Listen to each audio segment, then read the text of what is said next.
Do you want to discover how the Conference on the Future of Europe works?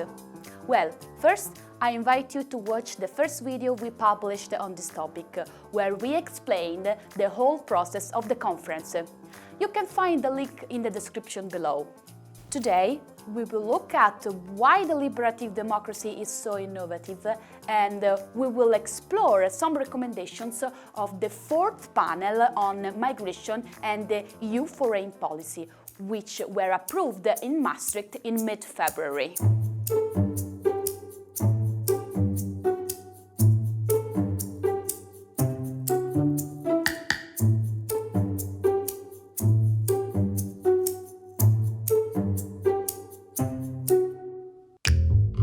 First, a bit of context. The Conference on the Future of Europe is the EU deliberative democracy experiment where EU citizens are taking part in the EU policy making. The fourth panel is part of 4 thematic panels where 800 citizens elected randomly are elaborating recommendations for EU lawmakers. This is 1 out of 3 levels of participation in this experiment. Now, I want to tell you why this democracy mechanism is innovative and why you didn't see too much about it in the press. Deliberative democracy is all about people debating, very often politely, and trying to find an agreement on issues related to their daily life. So they might not debate on topics like same-sex marriage, in favor or against, Brexit, leave or remain. This debating style is very polarized, and very often the media look for confrontational ways of debating for their breaking news coverage, as a polarized discussion easily shows some drama. Nothing is black or white in citizens' deliberations. Reality is more complicated than that. Everything is far more grey. Topics that are not polarized are often not newsworthy for the media. And this is one reason, but not the only, why you see very little about the conference on your Instagram, TikTok or Twitter. So, now let's see in practice what I said.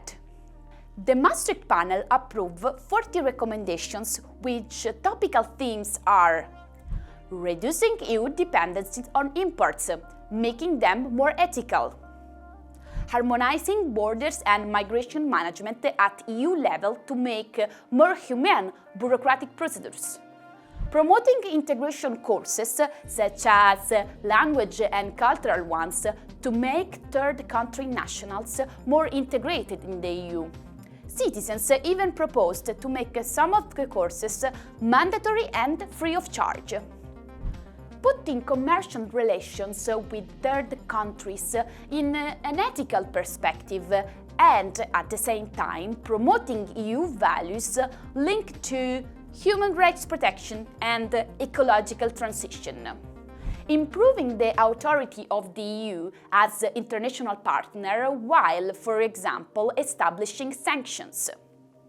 Voting with absolute majority in the Council, except for decisions related to enlargement and treaty reforms.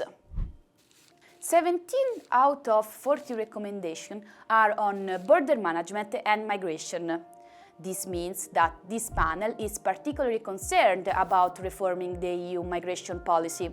In these recommendations, we can see their ambivalence. On one hand, they feel the necessity to protect their borders, but on the other hand, they believe that to make the process more efficient and humane, the EU should be entitled to manage arrivals and integration processes. Thus, we don't see here things like migration, yes or no? Do we welcome or reject them? We see a constructive approach where different aspects of the same society emerge.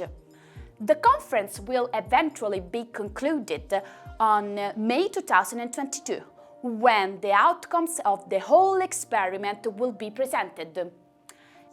In the meantime, let me ask you some questions.